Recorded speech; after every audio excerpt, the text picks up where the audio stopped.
All right, ladies and gentlemen of the YouTube citizens, y'all know who this is. This is your boy, That's True Inferno.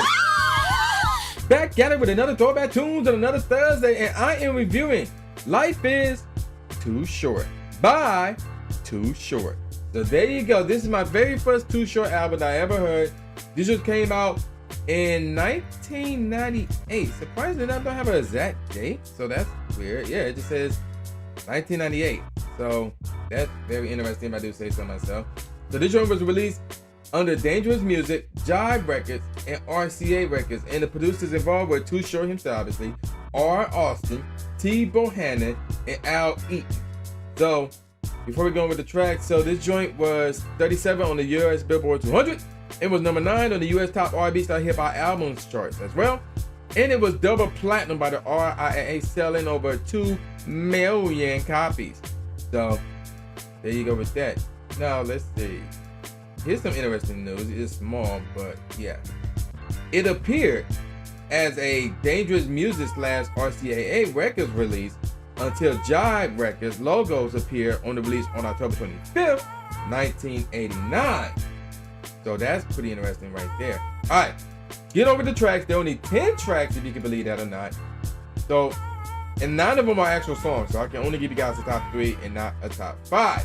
So with that said, let's get on with it. The first track is actually, ironically enough, the first single off this album, which is ironically enough, has the same name as the album. Life is ...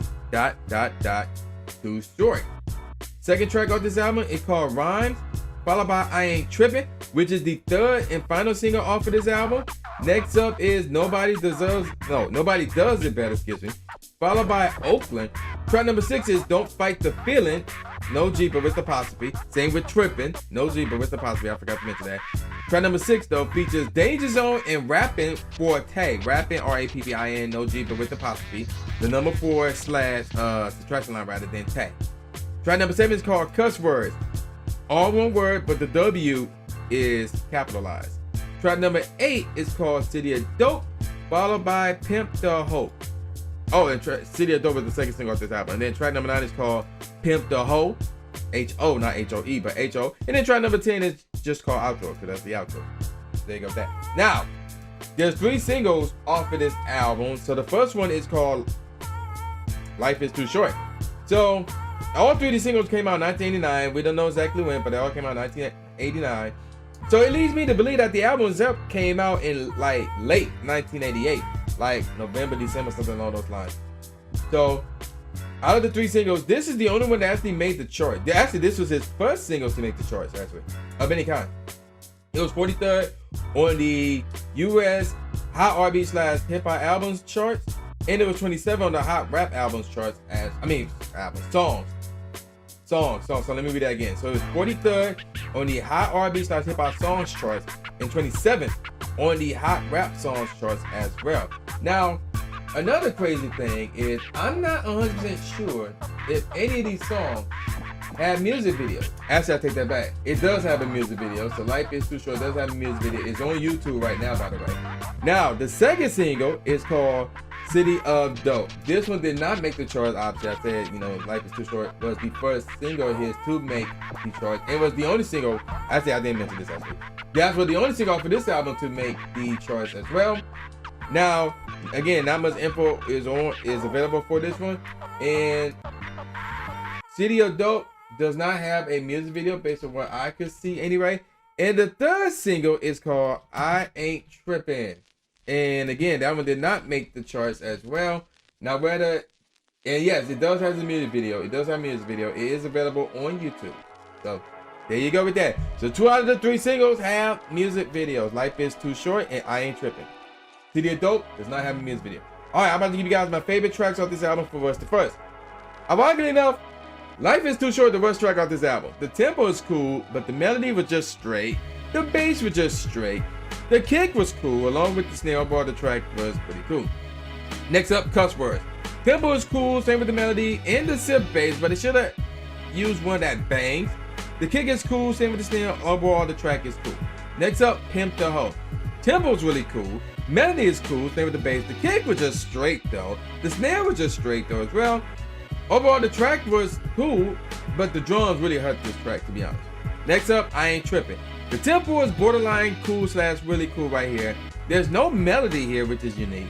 The bass is cool but needs to bang. The kick was just straight though. The snare is really cool, however. Overall, the track's really cool, but I do want to point this out. The delivery is bland. It's really, really bland. Next up, nobody does it better. The tempo is cool, same with the melody, and the bass, and the kick. And now there's two different snares here. They're both pretty cool. Now, if you were listening to like each line, the second snare per line sounds better than the first, even though both of them was cool. Overall, the track is cool nevertheless. Then we got rhymes. The tempo is really cool. The melody / scratches are unique but cool. No bass. Will be interesting to see what one sounds like. So that was pretty interesting. Now, I'm not saying it needed one, but it would have been interesting to see how it sounded. Because without it, it would sound fine as is. But it would be really interesting to see how it sounds with that bass. The kick is cool. Snare cool. Overall, the track is cool. Alright, top 3 tracks off this album. The third best track off this album is City of Dope. The tempo is really cool. Melody is cool. The synth bass is cool. Same with the kick. The snare is really cool. Overall, the track is cool. Second best track off this album is Oakland. This is a semi-smooth track right here. Tempo is cool. The melody is really cool, but cut back on that organ, wherever that, that piano key noise is. Cut back on that. The bass is cool, but should bang a bit more. The kick is cool. The snare is really cool though. Overall, the track is cool. And the number 1 track off this album is Don't Fight the Feeling. Tempo is really cool. The melody is cool but lackluster aside from the hook. But the bass carried this track, real talk. Speaking of the bass is really cool. Kick is really cool. Claps are really cool. The track is really cool as the drums and the bass carried this track without question. So, Don't Fight the Feeling is the best track off this album. Alright, let me give you guys some professional ratings. AllMusic gave it 5 out of 5 stars. Rap Review gave it a 7.5 out of 10. And The Village Voice gave it a B+. So what do I think about this album? I'm gonna be honest, I think it's slightly overrated. I'm gonna give this one a 3.5 out of 5. There's not a lot of tracks on there, only 9 songs. And I know this was like made back in the late 80s, but I mean like the beat, how they sounded back then was not really spectacular. Well, with this album rather, it was not really spectacular. I really like Don't Fight the Feeling though. Oakland was really cool too. So if you were to listen to anything off of this album, it would be those 2 tracks.